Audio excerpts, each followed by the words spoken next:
My name is Napoleon Bonaparte. I was born on August 15th, 1769, in a small town called Ajaccio. It is on an island named Corsica. Corsica is a beautiful island with mountains, trees, and the sound of the sea. The people live simply. Life is not always easy, but there is love, tradition, and family. My family did not have much money, but we had strong values. My father, Carlo, was a lawyer. He worked many hours at his desk, writing and reading. He believed that education could change our lives. My mother, Letizia, was a very strong woman. She was kind but strict. She taught me to be brave, to work hard, and to never forget who we were. She told me many times, "Napoleon, remember who you are, be strong and do your best." And I had many brothers and sisters. We played together near the hills. We made games with sticks and stones. Sometimes we pretended to be soldiers and kings. These were happy moments. But even as a boy, I thought about serious things. I liked to listen to stories about great leaders, warriors, and history. I wanted to be like them. I wanted to do something important in the world. In Corsica, life was beautiful, but it was also full of problems. The island belonged to France, but many Corsicans did not like this. Some people wanted Corsica to be free. My father told me about the past, about the brave people who fought for Corsican independence. These stories made me proud of where I came from, but also made me think about justice, power, and freedom. When I was 10 years old, something big happened. My father said, "Napoleon, you are going to France to study. You must go far from home to become strong and educated." I was shocked. I did not want to leave my home, my family, or my island. I was only a boy. But I also knew that this was my chance to grow and to follow my dreams. On the day I left, my mother hugged me tightly. She looked into my eyes and said, "Go and learn, my son. Make us proud." Her voice was calm, but her eyes were full of emotion. I felt something deep inside. I wanted to cry, but I stayed quiet. I nodded and said, "I will do my best." The journey to France was long. I traveled by boat. I stood on the deck and watched Corsica get smaller and smaller. My heart was heavy. I felt lonely and afraid, but I also felt a fire inside me. I wanted to prove myself. I wanted to succeed. When I arrived in France, everything was different. The air was colder. The buildings were bigger. The people spoke French quickly, and I could not understand them well. I felt like a stranger. At school, some boys laughed at my Corsican accent. They called me names. It hurt, but I said nothing. I remembered my mother's words. The school was strict. We had to wake up very early. We studied all day. There were rules, and more rules. At first, I felt lost. I missed my home. I missed the warm sun of Corsica. I missed the sound of my siblings playing. But slowly, I changed. I studied hard. I read books at night.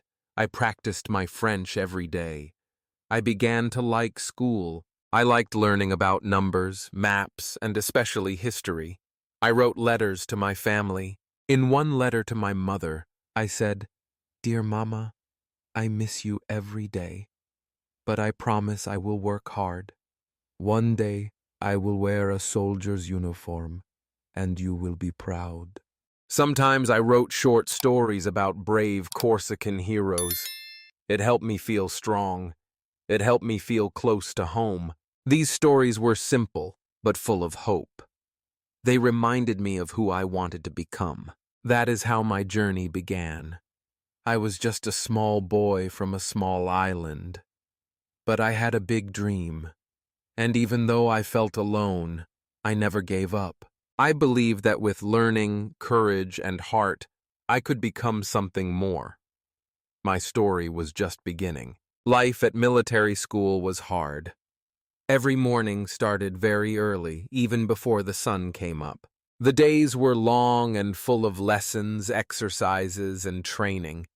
We learned how to march, how to use weapons, and how to think like soldiers. At first, everything felt too difficult. The weather was cold, the food was simple, and the teachers were very strict. I still spoke French with a Corsican accent. Some boys laughed at me. They said I sounded strange. I often felt alone.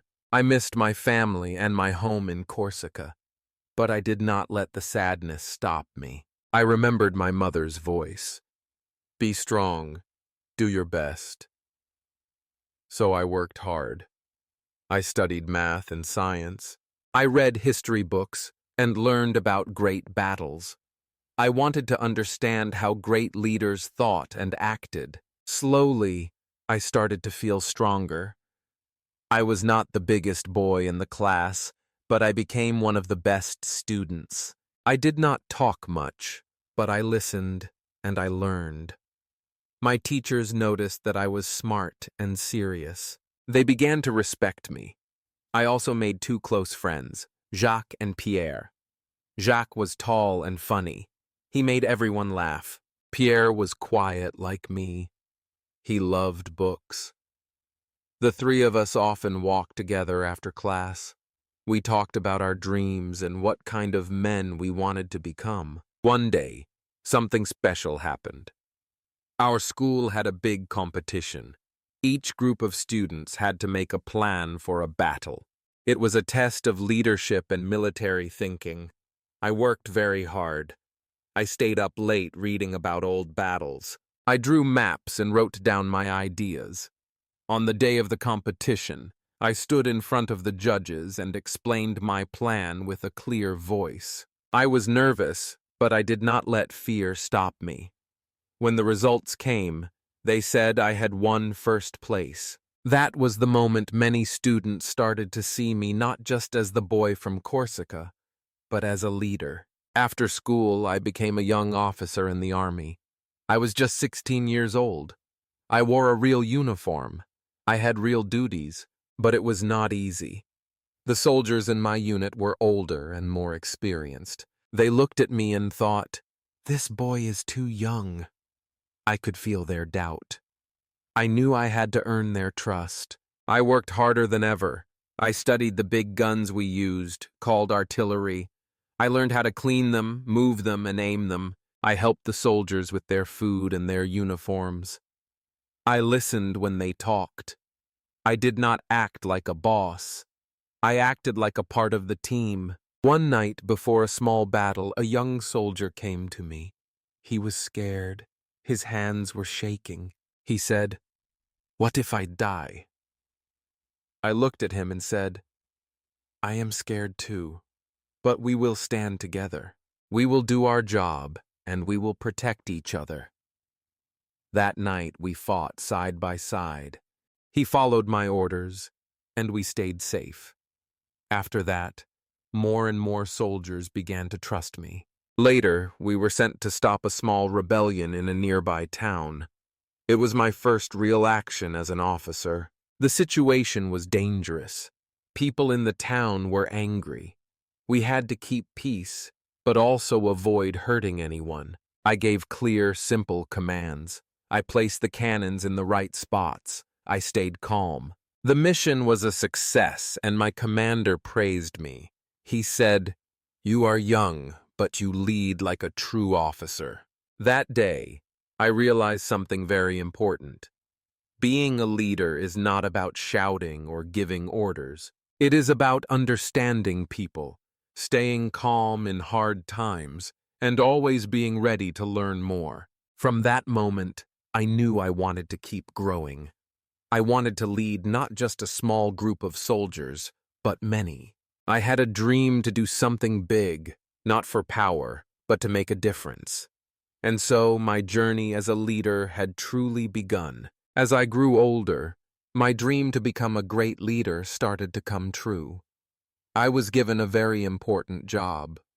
I became the commander of the French army in Italy. The soldiers were tired. They had little food and no hope. I stood in front of them and said, "You are hungry and poor, but beyond these mountains there is victory, honor, and a better life." My words gave them strength. Together we won many battles. We won in places like Lodi, Arcole, and Montenotte. These victories gave the army new energy and gave me the name the Little Corporal. But I did not want to be just a fighter. I wanted to bring something more. When we traveled to other countries, I tried to build, not just to fight. I encouraged scientists and artists to come with us. I wanted to bring knowledge, not only war. In Egypt, I brought people who could study history and the stars.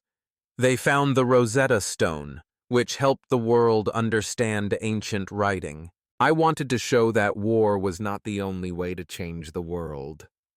Learning and culture were also very important. Still, war was a big part of my life. And war always brings pain. In Spain, I saw cities broken and families crying. In Russia, the cold winter hurt my soldiers. We had little food. Some men froze, others became sick. It was hard to see so much suffering. One night, I sat alone in Moscow and thought deeply. I wrote a letter I never sent. In it, I asked myself, was this the right path? Did I bring peace or only pain? Even with these thoughts, I continued to lead. I became first consul of France and later crowned myself emperor. The people were tired of chaos. They wanted strong leadership. As emperor, I made many changes. I built roads, schools, and new laws. I wanted life to be better for all people, not just the rich. I created the Napoleonic Code, a system of laws that made things fairer and clearer. This was one of my proudest achievements. But leading a country is never easy. Other nations became afraid of my power. They joined together to fight against France. I had to go to war again and again. I won many battles, but I also lost much. In Russia, I lost thousands of soldiers. The winter was too strong. My army was too tired. That was one of the darkest times of my life. After that, my enemies joined together and came into France. I had no choice. I gave up my power and was sent to a small island called Elba. Even there, I worked. I helped the people and made plans. I still believed I could return. And one day I did. I came back to France. The people were surprised. Some were happy, some were afraid. But the soldiers still remembered me. They joined me again. I ruled for one last short time. This period is called the 100 Days. But it ended at the Battle of Waterloo. That day, the rain made the ground soft and muddy. We fought hard, but the enemy was strong. More soldiers came to help them. My army could not win. I lost the battle and I knew it was over. I was sent far away, to a lonely island called St. Helena. It was quiet there. No battles, no cheering crowds, just wind, ocean, and silence. I spent my time thinking, reading, and writing. I told stories to the people around me. I shared lessons from my life. In those quiet days, I understood something important. Power does not last forever. Fame disappears. But ideas, actions, and the way we treat others, these things stay. Before I died, I thought of France, of my soldiers, of the woman I once loved.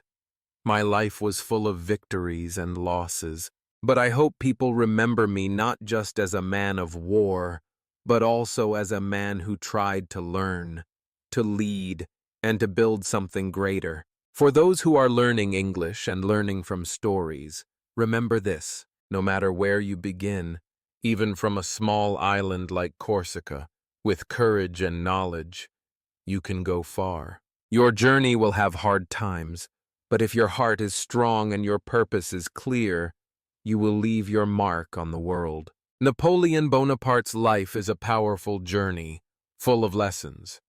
He was born on a small island with little money and few resources, but he had big dreams. He worked hard, studied every day, and never gave up. Even when he felt alone in a new country, he kept going. He believed in himself, and that belief took him far. He became a strong leader. He won battles and helped change the future of Europe. But Napoleon also made mistakes. He fought too many wars. He saw people suffer. In the end, he lost his power and lived alone on an island.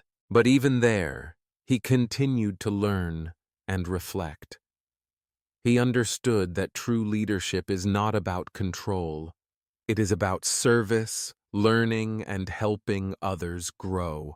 His story shows us that success is not only about winning, it is also about how we grow from failure. Napoleon's strength was not just in battle. His strength was in his mind, his discipline, and his belief that knowledge can change the world.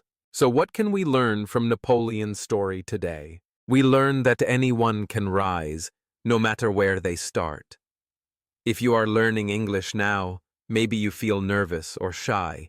Maybe people don't understand your accent. But like Napoleon, you can keep learning. You can grow step by step. Study every day. Believe in your goal. Your battle is not on a field. It is in your classroom, your notebook, your mind. In today's world, we also need leaders, not just in politics, but in our families, schools, and communities. A good leader is someone who listens, learns, and lifts others up. Napoleon's journey teaches us that leadership is a path, and it begins with self-discipline and big dreams. Congratulations! If you have listened to or read the full story, you have improved your English skills today. You have trained your ears, your understanding, and your heart. That is something to be proud of. Now, here is a small quiz question to test your understanding. What was Napoleon's home island? A. Sicily. B. Corsica. Type your answer below in the comments, A or B. Don't forget to subscribe to our channel for more stories like this. Every like and subscribe helps us keep going and bring you new, powerful lessons in English. If you enjoy our free stories and want to support this project, you can donate to help us keep producing high-quality English learning content. In the beginning, it is not easy. We do this from the heart to help you grow. Any support gives us energy to continue. Thank you, and see you in the next story.